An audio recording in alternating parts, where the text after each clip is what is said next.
যে কারো কোনো পাতানো ফাঁদানো কোনো বয়ানে পা দিতে আমরা চাই না। কোনো পাতানো ফাঁদে পা দিয়ে এই শব্দটিকে আমরা আবার জনপ্রিয় করে তুলছি কিনা, যা প্রায়শই অপ্রাসঙ্গিক। অতএব যেখানে অভিবাসী এবং আদিবাসীর কোনো বিরোধের প্রশ্ন অপ্রাসঙ্গিক, সেই দেশের জনমিতিতে আদিবাসী শব্দটাও অপ্রাসঙ্গিক। যেখানে অভিবাসীরা আদিবাসীদেরকে তাড়িয়ে অভিবাসী রাষ্ট্র তৈরি করেছেন, সেখানে আদিবাসীদের একটা ক্ষোভ বিক্ষোভ আছে এবং সেই সকল পাপ মোচন করার জন্য অভিবাসী রাষ্ট্রের অনেক সভ্য উদ্যোগ আমরা খেয়াল করছি। আপনারা সবাই অনেক বিজ্ঞ আলোচক, আপনাদের বিজ্ঞ আলোচনার মধ্য দিয়ে ব্যাপারটা একটু বোঝার চেষ্টা করছিলাম। আমি ধন্যবাদ জানাই কয়েকজন আলোচককে, যারা খুব সঠিকভাবেই আমার মনে হয় যে চিহ্নিত করেছেন যে এখানে একটা ন্যারেটিভের ব্যাটেল চলছে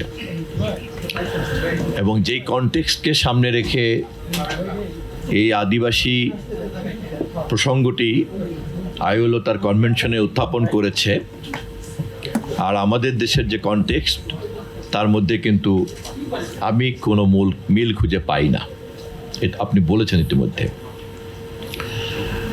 এবং আমাদেরও এই বিষয়ে কথা বলার সময় অথবা রেসপন্ড করার সময় অথবা প্রতিক্রিয়া ব্যক্ত করার সময় খেয়াল রাখতে হবে যে কোনো পাতানো ফাঁদে পা দিয়ে এই শব্দটিকে আমরা আবার জনপ্রিয় করে তুলছি কিনা, যা প্রায়শই অপ্রাসঙ্গিক।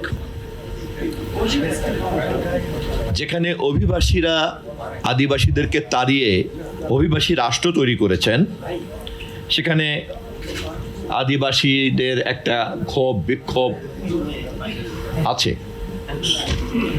এবং সেই সকল পাপ মোচন করার জন্য অভিবাসী রাষ্ট্রের অনেক সভ্য উদ্যোগ আমরা খেয়াল করছি এবং সেই সকল সভ্য উদ্যোগ তাদের জন্মকালীন সময়কার যে পাপ তা কতটা স্খলন করতে পেরেছে অথবা পারবে, আমি সে বিষয়ে কোনো মন্তব্য করতে চাই না। কিন্তু আমরা যদি কানাডা, মার্কিন যুক্তরাষ্ট্র এবং অস্ট্রেলিয়া, নিউজিল্যান্ডের সমসাময়িক কালের সমাজ পরিচালনা করার ক্ষেত্রে রাষ্ট্রের ভূমিকার দিকে তাকাই, তাহলে আমরা কিন্তু এই বিষয়ে খেয়াল করতে পারি আমাদের দেশ সেই সকল অভিবাসী রাষ্ট্রের বাস্তবতার সঙ্গে কোনোভাবেই কোনো মিল খায় না।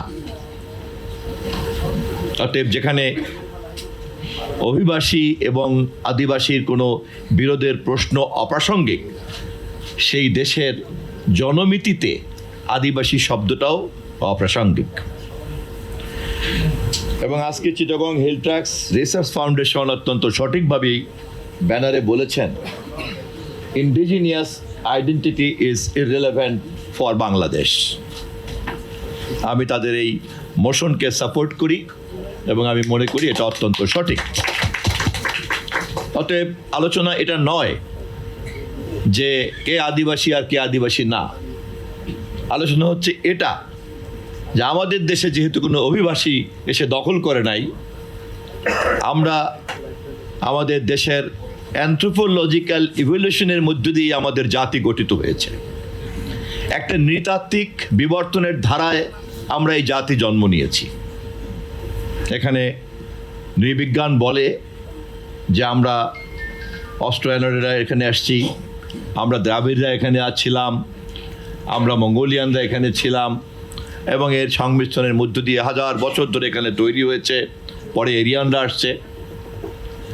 এবং আমাদের এই জাতি গঠনের ক্ষেত্রে এই কাঠামোটা সম্পর্কে আমাদেরকে সমাজবিজ্ঞান এবং নৃবিজ্ঞান আমাদেরকে এই ধারণা দিয়েছে এবং প্রত্নতত্ত্ব আমাদের এই বিজ্ঞানের সিদ্ধান্তকে অনুমোদন করেছে। অতএব আমি জাহাঙ্গীরনগর বিশ্ববিদ্যালয়ের শিক্ষকের সঙ্গেই প্রতিধ্বনি করে বলতে চাই যে এই পুরো বিষয়টি উপস্থাপন করার ক্ষেত্রেই কিন্তু সতর্ক থাকতে হবে যে কারো কোনো পাতানো ফাঁদানো কোনো বয়ানে পা দিতে আমরা চাই না। বাংলাদেশের জনমিতিকে বুঝতে চাইলে পরে অভিবাসীদের চশমা দিয়ে কিন্তু এই জনমিতিকে দেখা যাবে না। বাংলাদেশের জনমিতিকে বুঝতে চাইলে পরে অভিবাসী মনোযোগ দিয়ে এই জনমিতিকে বোঝা যায় না। এই জনমিতিকে বুঝতে চাইলে ন্যাচারালাইজেশনের যে ইভলিউশনের ধারা, সেই ধারা সম্পর্কে সমাজবিজ্ঞানের যে মৌলিক জ্ঞান তা আমাদেরকে অবশ্যই রাখতে হবে।